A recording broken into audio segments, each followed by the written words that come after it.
What's going on, everybody? This is an episode from the No Gimmicks Needed Wrestling podcast. Do you like podcasts and you want to see the full podcast? Make sure you check out the No Gimmicks Needed Wrestling podcast on all your podcast platforms, such as Apple Podcasts, Google Podcasts, Stitcher, Spotify, iHeartRadio, among many others. But you're listening to the episode right here on YouTube, so make sure you hit that like button and below, and make sure you hit the subscribe button to NC Studios and NC Level Up for all your gaming needs. This is the Nerd Coalition. Enjoy the show. Start with my second favorite wrestler of all time, Chris Jericho. He's my second too. Who's your first? Shaman, man. Come on now, you knew that. You know what, bro? I walked right into that. You walked right into it. Gave him a ball and everything. I walked right into that. I still like Shaman. Ugh. Yes, well, Chris Jericho is my second favorite wrestler, but now he has been in some controversy that when I was reading what happened, he brought this shit on himself.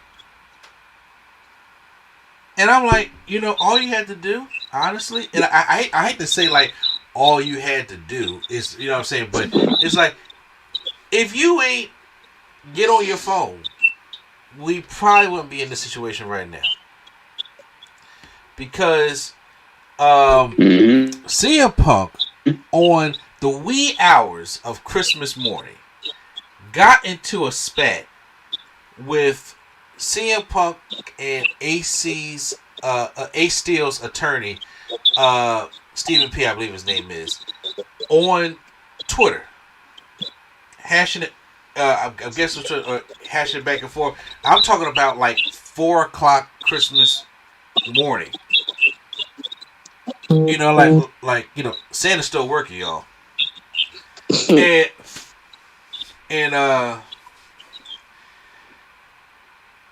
he had to go out and say something because apparently Ace Steel and CM Punk signed NDAs, lifetime NDAs. They can never talk about what happened at Brawl Out.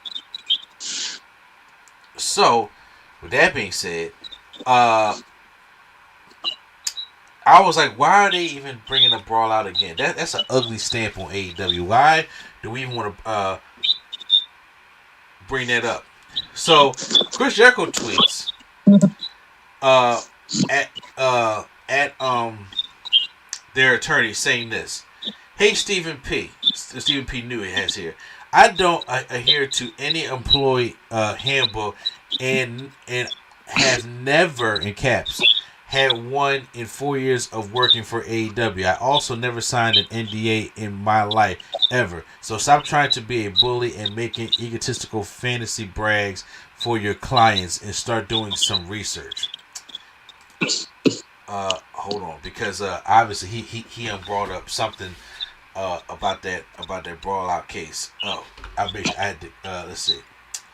The brand kind of do some research before you make blanket statements about your buddies, because I saw everything in caps that night, including how Lucy, parentheses, and her husband and best buddy, Lucy is the wife of Ace Steel, acted, and what really went down. And since I was in the room and watching her and everybody else the whole time, I know exactly what really happened.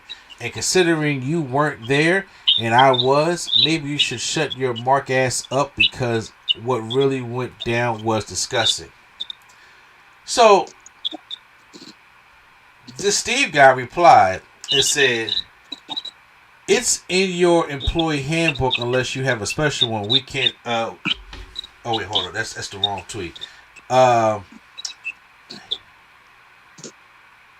Some guy named Nick Halsman came out on this Twitter and replied to Jericho and said, "What about the NDAs you make other people sign?"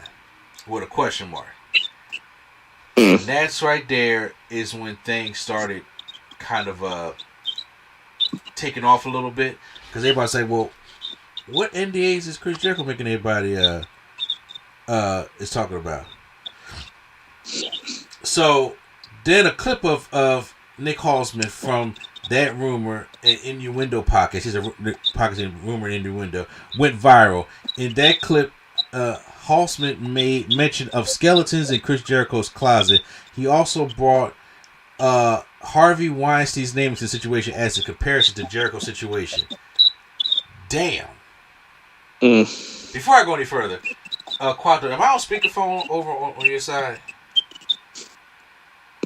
I mean, yeah, let me just mute it. I don't got nothing playing in the background, but I'm just muted just to be safe. No, it's not about the background. It's about... I the speakerphone, I hear picking them up. So every time my fault.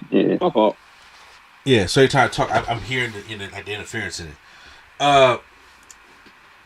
So... This is what he said on his podcast. I had this brought up here. This comes from SCScoops.com.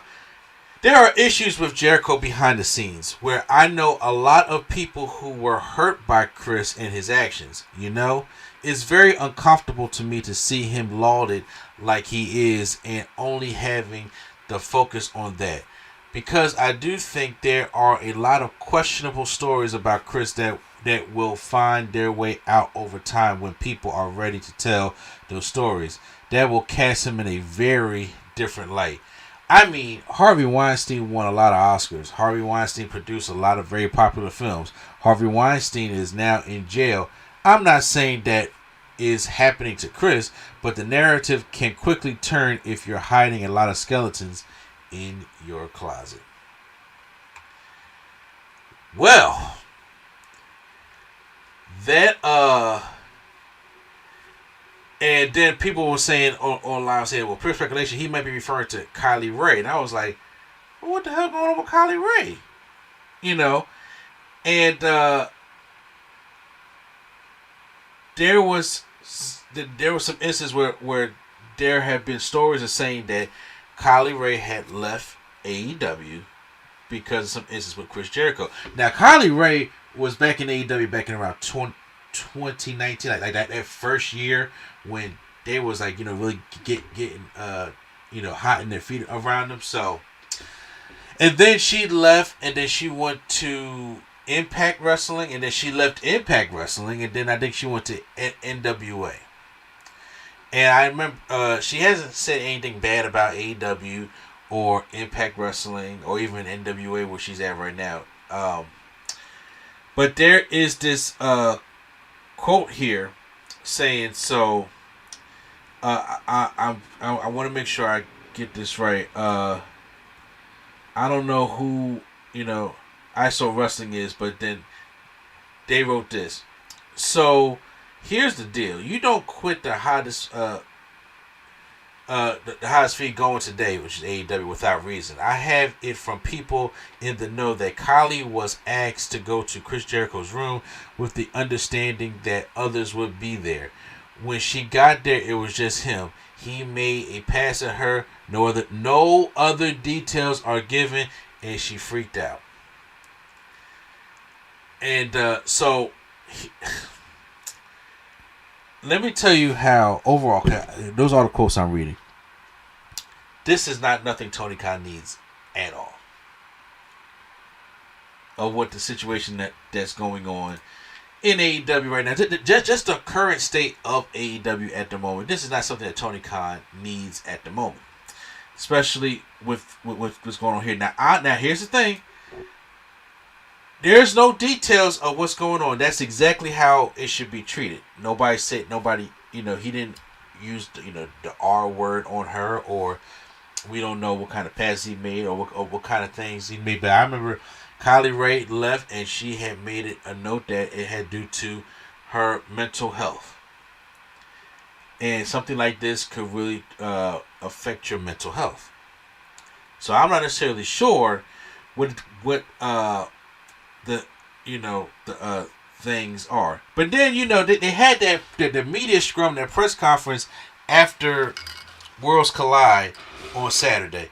So you already know now I don't know if y'all seen the footage, but Chris Jericho got booed heavily at that show. Like, he got, all the baby faces got cheered. Yeah, I heard. Yeah, but Chris Jericho got booed bad. So, of course, it was going to be mentioned that somebody was going to ask Tony Khan about what's been going on with Chris Jericho.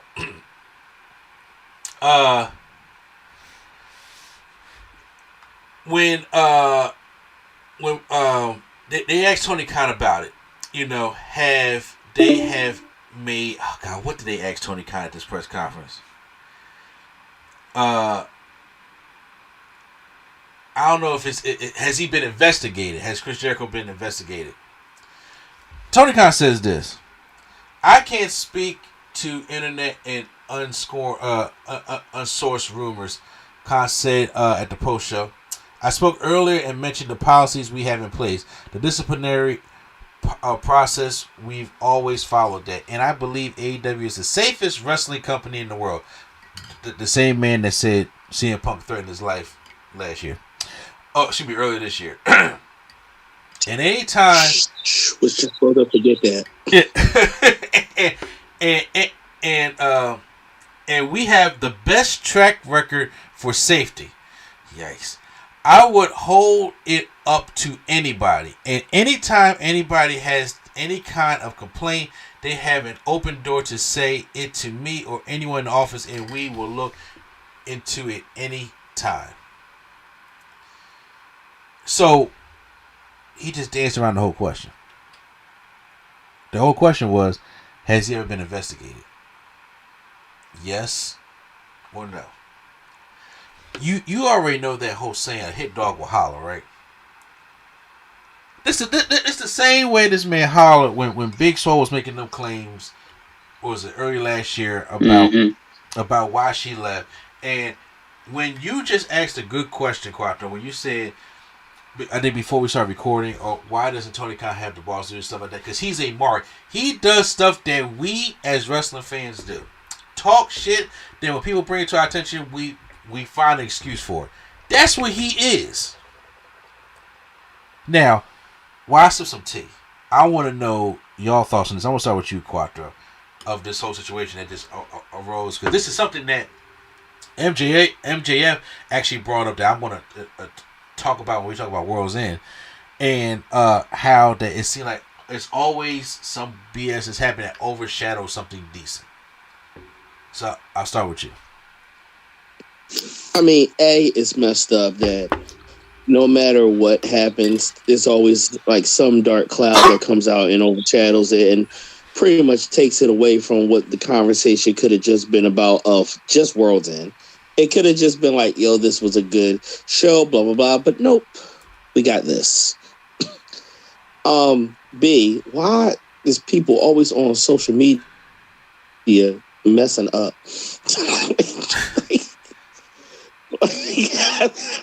I don't really know how many other ways to say this. Like, why start trouble with someone that may know something about you that could blow up your whole spot? Just be smarter. Stop. C, I really hope it's not true. That would not be, or not only AEW, but Chris Jericho and his brand as a whole. And especially it would go then bounce the facts. So Tony, so not only did you know about this, you're trying to cover up, you do nothing about it. So let's forget that whole statement of it's safe to work here, full of crap. And then people ain't gonna do nothing but stretch that to other people. You know what? That's probably why that person didn't go there, or that's probably why someone's not there. So now you got speculations making company look worse. It's just all around not good. Hopefully this is not the case. This is bad. This is bad. And once again, it's like